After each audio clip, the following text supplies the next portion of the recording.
누가복음 23장. 거기 모인 사람들이 모두 자리에서 일어나 예수를 총독 빌라도에게 끌고 갔다. 그리고 그들은 예수를 고발하기 시작했다. 이 사람은 우리 백성을 어지럽히고 있습니다. 로마 정부에 세금을 바치지 말라고 선동하고 또 자기가 그리스도라고 주장합니다. 그러자 빌라도가 예수께 물었다. 당신이 유대인의 왕이요? 예수께서 대답하셨다. 당신이 지금 그렇게 말하고 있소. 빌라도가 대제사장들과 군중을 향해 말했다. 나는 이 사람에게서 죄를 물을 만한 것을 찾지 못했소. 그러자 무리들이 필사적으로 소리질렀다. 저 사람은 갈릴리에서부터 이곳 예루살렘까지 온 유대 땅을 돌아다니면서 가르치고 백성들을 선동한 자입니다. 이 말을 듣고 총독 빌라도가 물었다. 이 사람이 갈릴리 사람이요?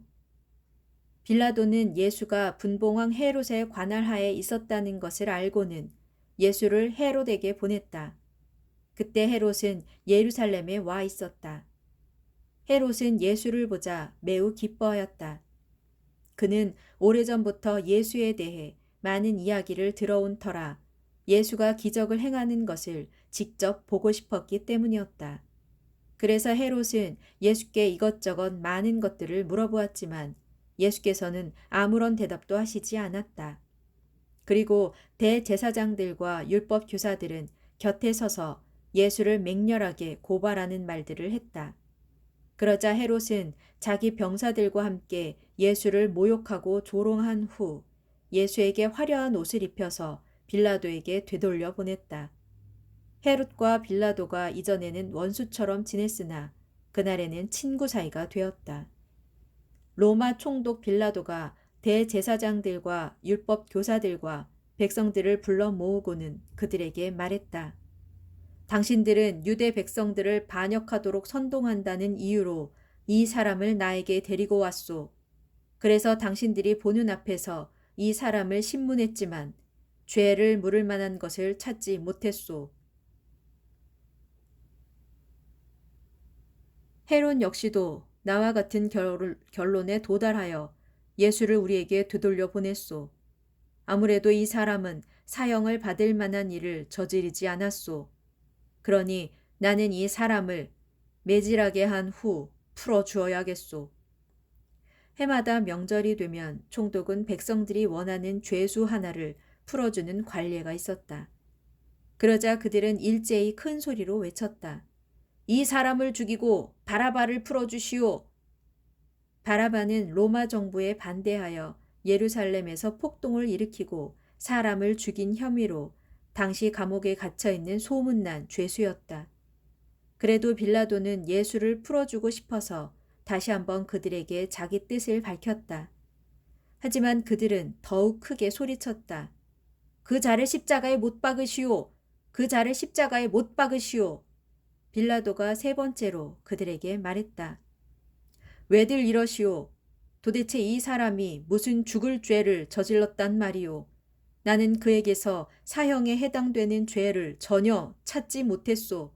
그러니 그를 매질이나 한 다음 풀어주도록 하겠소. 그러나 대제사장들과 율법 교사들과 백성들은 더욱더 큰 소리로 아우성을 쳤다. 그 자를 십자가에 못 박으시오. 그들의 아우성 소리가 걷잡을 수 없이 커지자 빌라도는 하는 수 없이 그들의 요구에 따르기로 했다.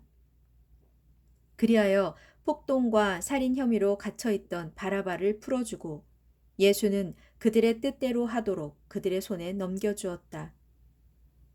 그들이 예수를 끌고 가다가 때마침 시골에서 예루살렘으로 올라오던 구레네 사람 시몬을 붙들어 그에게 강제로 예수의 십자가를 지은 후 예수의 뒤를 따라가게 하였다. 수많은 사람들이 예수를 뒤따라갔다. 그들 가운데는 가슴치고 슬피 울면서 예수를 뒤따라가는 여자들도 있었다. 예수께서 그런 여자들을 돌아보시고 말씀하셨다. 예루살렘의 딸들이여, 나를 위해 울지 말고 당신들과 당신들의 자녀를 위해 울도록 하시오. 장차 당신들이 아기를 갖지 못하는 여자들과 아기를 낳아보지 못한 태와 젖을 먹여보지 못한 가슴이 차라리 복받은 자다라고 말할 날이 올 것이기 때문이요. 그때에 사람들이 산을 향해 부르짖기를 우리 위에 무너져 내려라 하겠고 언덕을 향해 소리치기를 우리를 덮어버려라 할 것이요. 나무가 푸를 때에도 사람들이 이같이 부르짖겠거든 하물며 나무가 마를 때에야 더욱 큰 재난이 벌어지지 않겠소. 한편 다른 죄수 두 사람도 예수와 함께 사형장으로 끌려가고 있었다.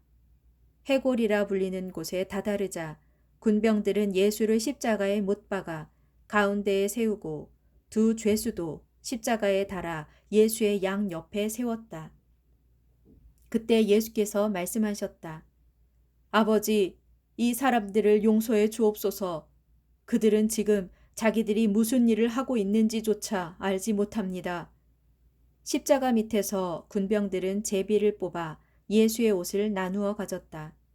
많은 사람들이 서서 십자가에 달리신 예수를 지켜보는 가운데 유대 지도자들이 예수를 비웃으며 말했다. 보라, 이 사람이 다른 사람들은 구원했답니다. 자기 스스로 하나님께서 택하신 그리스도라 했으니 이제 자기 자신을 구원하는지 어디 두고 봅시다. 군병들도 예수를 조롱하고 신 포도주를 마시라고 가까이 내밀며 말했다. 네가 유대인의 왕이라면 어디 너나 구원해 보시지. 예수의 십자가 위에는 유대인의 왕 예수라고 쓴 명패가 붙어 있었다.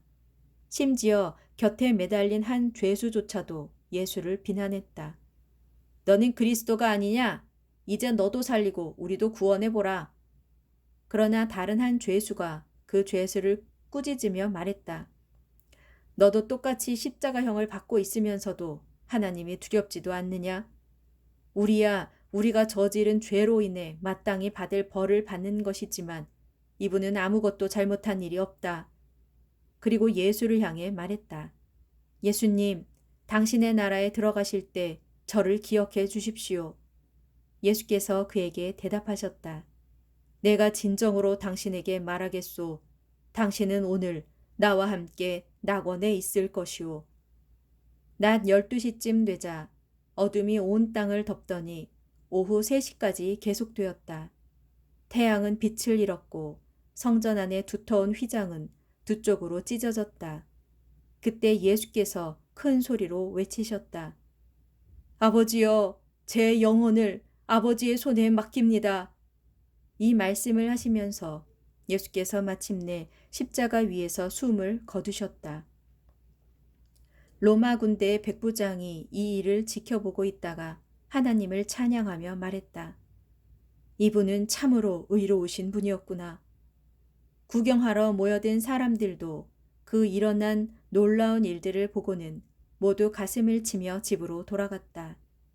또 예수를 아는 사람들과 갈릴리에서부터 예수를 따라온 여인들도 멀찍이 서서 이 모든 광경을 다 지켜보았다. 요셉이라는 사람이 있었는데 그는 공회의원으로서 착하고 올곧은 성품을 지닌 사람이었다. 이 사람은 예수를 정죄하는 다른 공회의원들의 결정과 행동에 동의하지 않았다. 그는 유대의 아리마대 출신으로서 하나님의 왕국을 고대하고 있었다. 이 요셉이 총독 빌라도를 찾아가서 예수의 시신을 내달라고 요청했다. 그는 예수의 시신을 십자가에서 내려 고운 배로 감싼 다음 언덕 기슭에 바위를 파서 만든 새 무덤에 모셨다. 이렇게 예수의 시신을 무덤에 모신 때는 안식일 전날 곧 예비일로서 이제 막 안식일이 시작될 무렵이었다. 갈릴리에서부터 예수를 따라온 여자들도 요셉을 뒤따라가서 예수의 시신이 무덤에 안치되는 모습을 전부 지켜보았다. 그리고 그 여자들은 집으로 돌아가서 예수의 시신에 바를 향료와 향유를 마련하였다. 그러고 나서 그들은 계명에 따라 안식일에 쉬었다.